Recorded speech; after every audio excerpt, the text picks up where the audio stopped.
We are getting it done. Come on, boys and girls.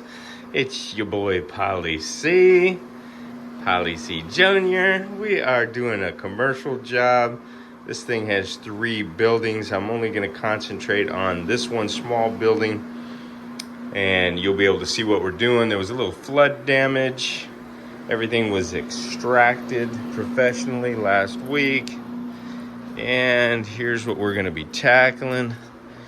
This room had most of the flood damage, and it's got some dirt to it, so we're going to hit it with the red pad, red sponge pre-scrub, baby. And then we're going to hit it with the polar pads. Got plenty of those. Got a new cord for those of you that might have noticed. Dropped it down. This is a 14 gauge. It's lighted on both ends, and it is only 40 feet instead of 50, so a lot easier to manage. Hopefully it doesn't get as kinked and twisted, but I'll share with you the footage here in just a minute of the main room. We've already got that one done. There's my new plug lit up. Oh yeah, that way you know what you're doing. There's the polar pads. You know me, I like to cart like an old lady when I do commercial jobs. This one came out fabuloso. And we are using straight Green Dragon. And the reason I'm using Green Dragon and not the Poly C Dragon juice is because I need to mix the Kaput CO2 into my mixture. And the Dragon juice has peroxide. You do not want to mix the peroxide with the CO2. They'll kind of oxidize each other out and cause problems, sometimes discoloration. So, get my hand off that camera there. So stay tuned. We'll be right back. That's what we're up to today. We back at it. Look at that. Nutter Butter Poly C. Fresh red 3M pad. Let me well, we don't need the pad behind the door. We'll get that with the gray polar pad, microfiber pad. But that thing is digging deep, breaking up all the soil, emulsifying it with the Green Dragoon. And I think I put 2 tablespoons of Kaput, which is to a 4-gallon, my 4-gallon jug there, and sprayed this one real heavy because the backed up water and stuff, we don't want any mildew or sewage or whatever it was, but there's no apparent odor in here. And when I am done, I'm gonna go back over and do a final topical mist with just the straight CO2 with a trigger sprayer. Let that sit and dwell for a while we're gone. That should also help. I do want to note, oh man, look at that transition. I do want to note, be careful when you see that. You get your pad stuck up underneath that and you will rip that right out of the wall. And probably the machine will wall bang into everything. You might be at Home Depot or Lowe's or your local hardware store buying paint, touch-up trim, and who knows what else. A typical 45-minute job can become a whole day. So this little office space right here that we're doing, because of the CO2 sanitization or deodorization, whatever you want to call it, disinfecting. This has 2 closets. It's got this main room, and then it's got the one room you saw in the back past the sink, and then the other small room over here. And this one clocks in at $625. What he say? Yeah, you heard me. $625. And that's because we got the know-how. We know what to do, when to do it, how to do it, with what equipment, with your boy, with your solution, with your proper pads, with your post-treatment. Oh yeah, and somebody's got to pay for that brand new 14 gauge cord, right? With the special light on the end. Come on. You want to stay in business, you ain't out here to make a hundo. You want to do this right, watch Polly C. Get her done. All right, we'll be back at you in a bit.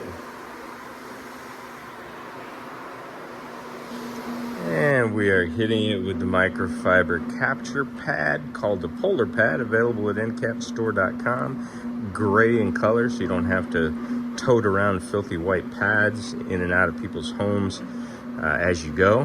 They do show some of the soil, but much easier to maintain. Clean them, dry them if you want. Don't use any fabric softeners or any dryer pads. They are called Polar Pads.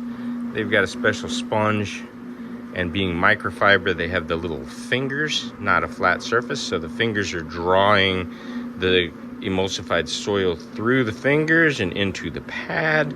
Why I call them capture pads or extraction pads. And we take the soil with us. If I dropped the pads in a 5-gallon bucket of water and plunged them out, you'd see where the dirt goes, obviously. So I'm gonna head to the truck while he's doing this and mix up a trigger sprayer full of CO2 for the final post spray. So let's go for a little walk here. Got my buggy, make life easy, and away we go. Show you where the van's parked, and then we'll be back to post spray everything. Oh yeah, there we are. Got the Nissan doing work. There we are. Bada bing, bada boom.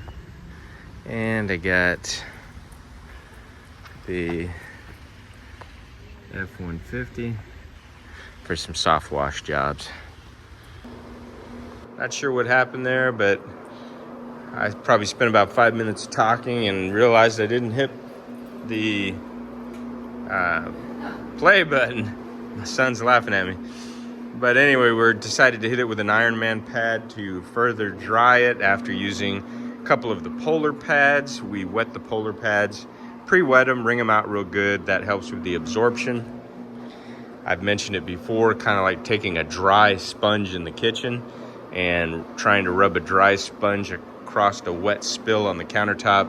It's not going to work right away. It's got to absorb some moisture and be preconditioned. To do that, the Ironman doesn't need that. What it's doing is going over dry to pick up the soil. You do have a lot of wear, you could see. We've went over it with 2 Ironman pads, a red scrub pad, so that's definitely wear and maybe a little extra moisture. The carpet is not laid properly. If you come in here where he's got the light, this carpet was laid one direction. I believe this is laid another. 3 different seams. There's a seam here and a seam there. So it's like these are 3 different pieces. Yeah, so it could be 3 different pieces of carpet, close match, but I think it looks like you see the different shade and then you turn this way and it gets light again. So I think they just laid it the wrong direction. So I don't know, you carpet installers, let me know. I used to do it when I was younger. So there you go, boys and girls. We're going to hit it with the final process, which will be the topical spray. And that is a mixture of CO2 in a 32-ounce trigger sprayer so that we can spray that on. Wow, let me see that pad. Let me come over here. It's really not that bad. We already went over it with Yeah, it's not that bad. You know, white when it's wet looks gray, so a lot of that is just moisture. So, all the dirt's out. say what? I said all the dirt's out. Yeah, looks good. All right, got any words of wisdom? Get out there. Get out there. Let's do it. All right, y'all. That's going to be a wrap for this process here. I'm going to pre-treat, or post-treat, I should say, all the areas before we leave. All right, boys and girls, this is the before, the after picture. I don't know what happens. Sometimes the iPhone will kind of swirl the carpet up. I don't know if you can see that, but anyway, came out great. And at the end here, I'm going to put up my boy Ammo. Rest in peace. For those of you that watched my channel and my Washington Pro Carpet Cleaning channel, you know he was my loyal mascot. And in this picture, we bought a divider net. This is in the SUV. We put the divider net up so that he wouldn't keep coming into the front seat. And of course, he thought, oh, wow, this is a new headrest. See you in the next one.